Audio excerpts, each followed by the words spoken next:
Okay, so what is the lat test? Well, TPI's or Titleist Performance Institute, their lat test looks for overhead mobility, which is assessing the extensibility of this big muscle here on the side and back, which is the lat. Okay, so we look at both sides. Now, when we do this test, we're also looking at the ability of the thoracic spine, or that mid part of the back there, to extend. So when it comes to the lat, we need to be able to get in this position here. When it comes to the thoracic spine, we need to be able to extend. Now, extension in the thoracic spine is kind of the opposite of this, where here we're doing some flexion. We have lumbar flexion and thoracic flexion and some cervical flexion. If we're going to do thoracic extension, we're doing the exact opposite.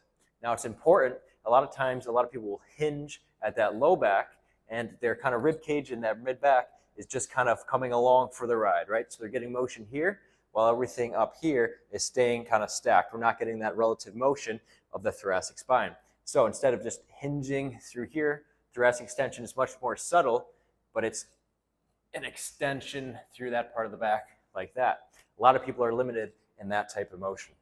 So here I'm doing the lat test. I have a club. You can also use a broom or a PVC pipe, anything to push our low back into the wall, right? So this is telling me that I've maintained pressure at that low back. When you're placing this club, make sure it's not too high up here in the thoracic spine. Make sure it's not just down here at the hips. I want it right in the middle of that low back, that lumbar spine. Keep it nice and flat. Now here, we want to make sure that our low back's flat to the wall. We know it is because this club is being pinned there. We want to make sure our mid back is attached to the wall, and then the back of our head. These are our 3 spots. Whatever position you need the legs to be in to get there, that's fine. As long as we got that flat low back, mid back, and the back of our head. Now from here, thumbs up towards the ceiling. Raise both at the same time, and see how high you can get before either this club falls and we compensate with that hyperextension like that, or you just run out of space to move. So if you get locked up here, then you get locked up here. The goal here is to get your thumbs to touch the wall.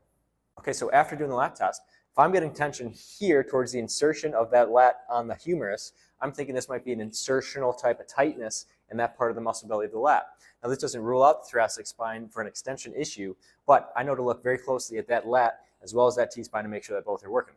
If I'm feeling tension down here, or if my compensation is during that lat test, I feel this low back start to come off the wall, well, then we're doing exactly what we talked about earlier, where we think we're getting extension in that thoracic spine, but really that thoracic spine is rigid, and we're just getting a little bit of hinging through here to mimic a hinge type motion.